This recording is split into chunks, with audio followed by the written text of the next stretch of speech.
Buenos días muchachos, hoy vamos a empezar con el primero de los dos casos de aplicación del método de Gauss.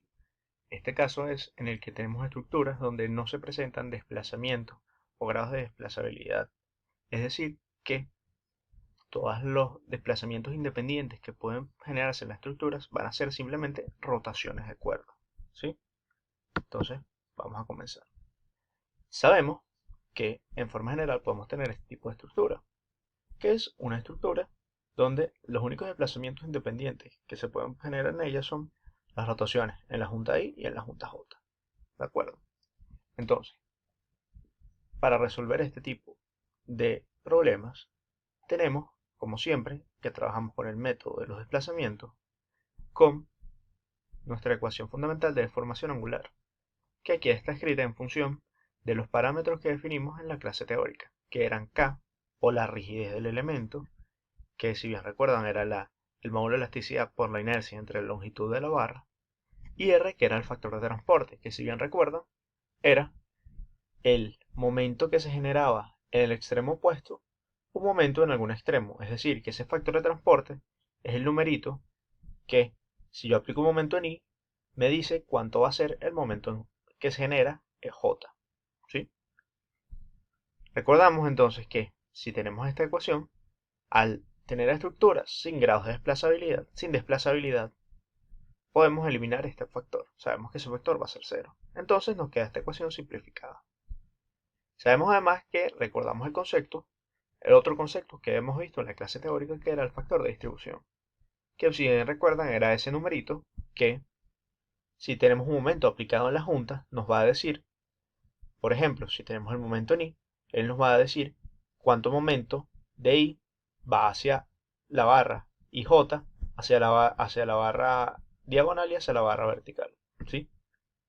Eso quiere decir que si nosotros sustituimos esto en nuestra ecuación y arreglamos los factores, eso lo pueden ver si quieren en el Lucinger, la demostración de eso, nos va a quedar esta ecuación que nos dice que el momento en cualquier extremo de la barra va a ser el momento en el sistema primario, es decir, en general el momento de empotramiento perfecto, más el factor de distribución por el momento que se genera en un extremo del sistema complementario, es decir, que si estoy en el sistema complementario va a ser el momento, el factor de distribución por el momento que se genera en uno de los nodos, más el factor de transporte por el factor de distribución por el mismo momento que se genera en uno de los nodos.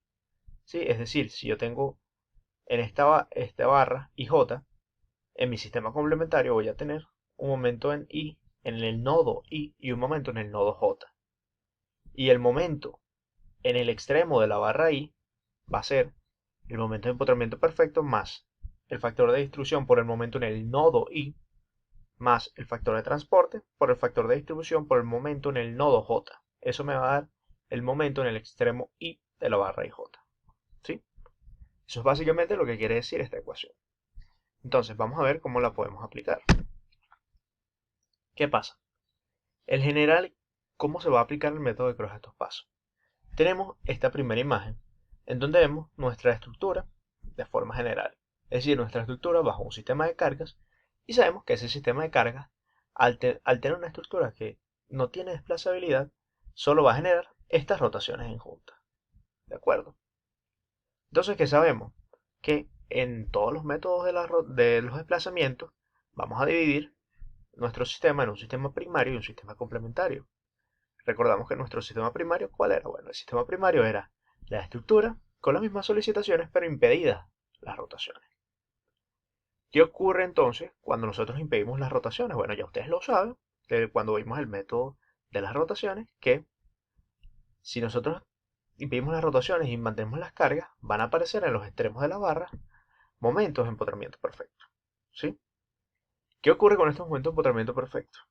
Si nosotros sabemos que esta barra tiene un momento de empotramiento perfecto, esta barra tiene un momento de empotramiento perfecto, y esta vertical también tiene su momento de empotramiento perfecto, todos en el extremo que va hacia ahí, cuando nosotros tratemos de hacer equilibrio en esa junta ahí, esos momentos de empotramiento perfecto van a irse a la junta, ¿cierto? Simple despiece.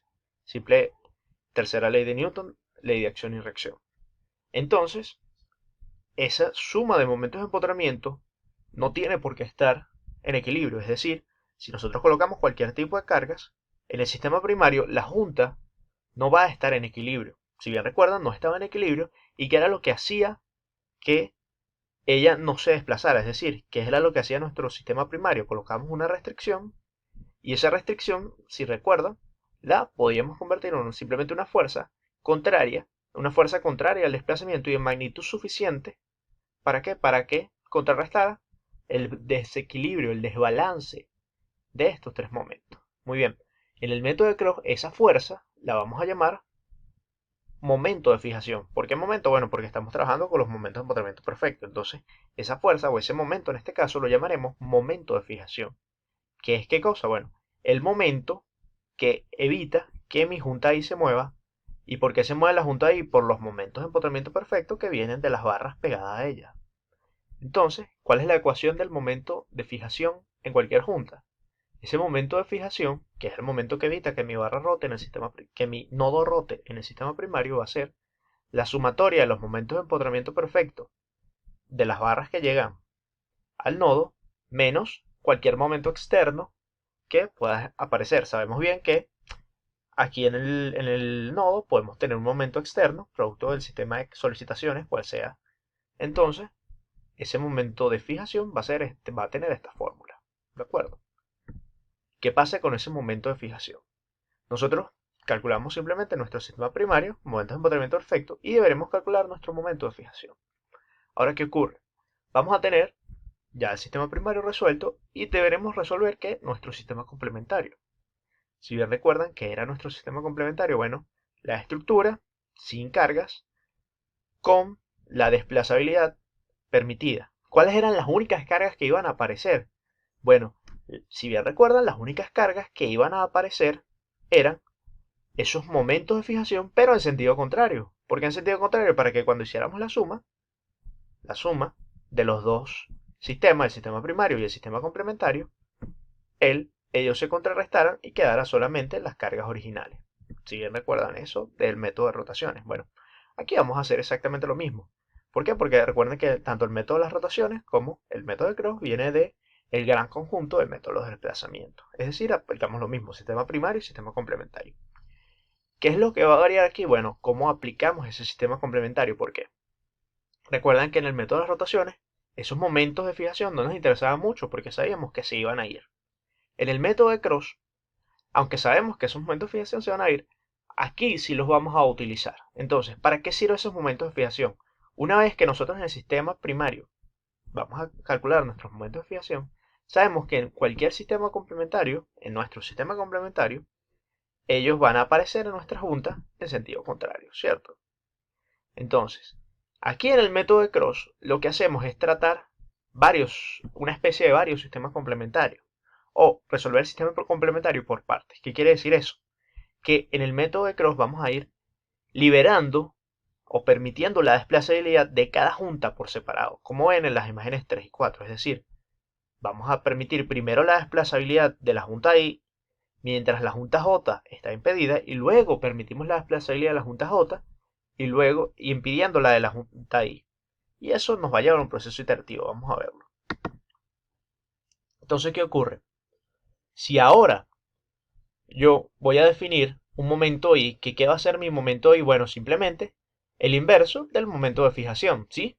Entonces, si es el inverso del momento de fijación, sabemos que ese momento I es el momento que va a aparecer aquí en nuestro sistema complementario, ¿cierto? Entonces, este sistema complementario, como dije, vamos a ir nosotros en el método de Krogh liberando cada junta por separado. Es decir, que si nosotros solamente liberamos o permitimos la rotación de la junta I, sabemos que va a aparecer en nuestro sistema complementario un momento I, que va a ser el inverso del momento de fijación en I. ¿De acuerdo? Entonces, ¿qué sabemos? Sabemos que ese momento de fijación en I es o está desbalanceando nuestra estructura, ¿cierto? Para que eso esté en balance, ¿qué es lo que nosotros hacemos? Simplemente utilizamos el concepto de factor de distribución. Si bien recuerdan, este momento I por los factores de distribución respectivos de cada barra nos van a dar los momentos en los extremos de la barra, ¿cierto? Y esos momentos son tales que cuando nosotros coloquemos o sumemos esos momentos a los extremos de las barras y tratemos de hacer equilibrio en el nodo, de nuevo, Ahora el nodo sí va a estar en equilibrio. Si recuerdan eso simplemente de la clase teórica lo vimos y es lo que estamos aplicando. Es decir, que el momento que se va a generar en este extremo de la barra va a ser ¿qué cosa? Bueno, el momento en i por el factor de distribución.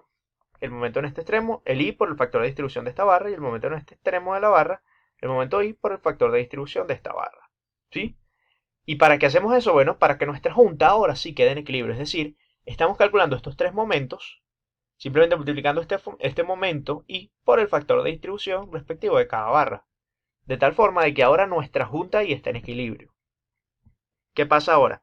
Tenemos la junta i en equilibrio, pero para nosotros, o nosotros sabemos que cuando aquí se genera un momento, el producto del momento i por el factor de distribución, también se va a generar un momento en este extremo, que viene de el momento de este extremo por el factor de transporte, ¿sí? Por ese R.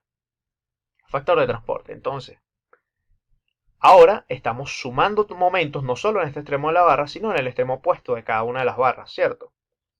Y ese momento que se nos suma en este extremo de las barras, más los momentos de empotramiento del sistema primario, están haciendo que ahora las juntas J queden en desequilibrio. Entonces, ¿qué está pasando?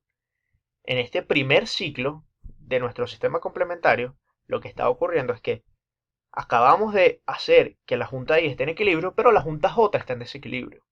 ¿Qué hacemos ahora? Bueno, restringimos la rotación de la junta I y permitimos la rotación de la junta J. ¿Y qué hacemos? Aplicamos el mismo procedimiento que aplicamos para la junta I.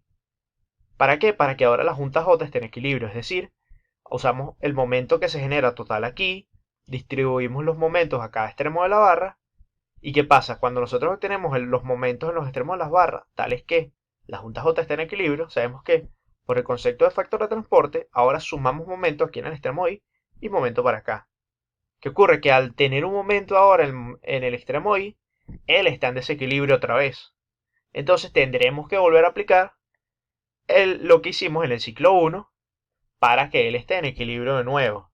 Es decir, que aplicamos ese proceso iterativamente, es decir, o lo que queda es simplemente que el momento total que vamos a tener que aplicar o que va a quedar en cada extremo de barra va a ser el momento de empotramiento perfecto más el momento de nuestro ciclo 1 de iteración, es decir, cuando liberamos i, por el factor que nos dé, más el momento en el ciclo 2 por el factor que nos dé, más el momento en cada ciclo de iteración que vayamos aplicando. Es decir, cada vez que tratemos de que un nodo esté en equilibrio, se nos va a desbalancear el otro nodo. Si tratamos que este nodo esté en equilibrio, se nos va a desbalancear este. Y eso va a pasar sucesivamente, pero ¿qué es lo que ocurre? Que este proceso iterativo se va haciendo cada vez más exacto. Es decir, el momento que desbalancea mis nodos, ese momento i, va a ser cada vez más pequeño. Y al volverse cada vez más pequeño, lo que hacemos es que simplemente lo dejamos hasta un rango que llamamos un rango aceptable. ¿Qué quiere decir eso? Que, por ejemplo, puede decir que yo tengo un rango aceptable que mi momento sea 0,05. Es decir, mi precisión va a ser de 0,05 en momento. Ese va a ser el máximo error que yo voy a aceptar, por ejemplo.